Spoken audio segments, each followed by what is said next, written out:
Identical twins, what's the greatest thing you've achieved by swapping places? My twin and I have pulled a lot of switches and pranks before, but this particular one stands out in my mind all too well. Sophomore year of college, my brother was taking a Psychology 101 class as a prerequisite. On one particular Tuesday, he approached me with a dilemma that he needed my help with. Thursday around noon he had an exam in psych, but that same morning his girlfriend's family was flying out to California to go to Disneyland and they picked him up a plane ticket. Of course I told him, okay bro, I'll go to Disneyland for you. But we all know that wouldn't be the case no matter how much I tried. He left me with all of the material I'd need and I started studying away in the hopes of acing this exam for him, or not heinously screwing up his grade. Here was the catch with the exam room. This professor was notorious for making it impossible to cheat. We'll call him Mr. J for this one. Mr. J had 7 TAs who would walk around during the exam and check the 2 forms of ID he required you to have and would constantly walk up and down the aisles to check for any form of cheating. My brother, having known this, left me with some of his IDs and wished me all the best. Exam time comes and I'm unaliving it. Just in case they'd notice any minute differences in looks or handwriting, I wore a backwards hat and wrapped up my hand as though it was injured. You can never be too sure. Now my twin and I love to play pranks on each other. It's just what we do. So I can't help but notice a cute blonde TA that is walking the aisles. The first time she passes me,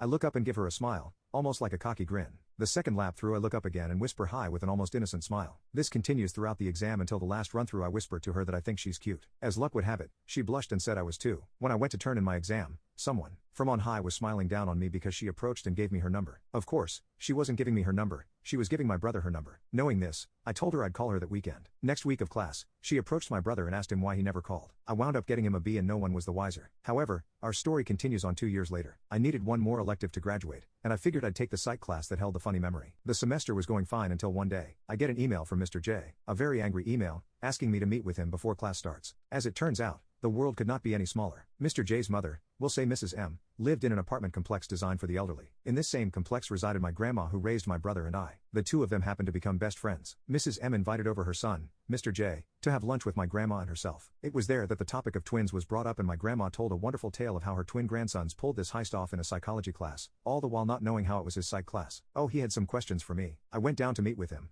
expecting certain expulsion for myself and or my brother. Luck was on our side though, because he just wanted to know exactly how we pulled it off. Every little detail he made note of. He spoke to the class, and it's to my knowledge that he tells the same story every semester now, and informed them that the only evident way to cheat in his class was to have an identical twin brother. But now they know to look for that. Also, hats are no longer allowed when taking the exam. I was not punished for it because he said I helped him out and all I did was get my brother a B, so it made him laugh.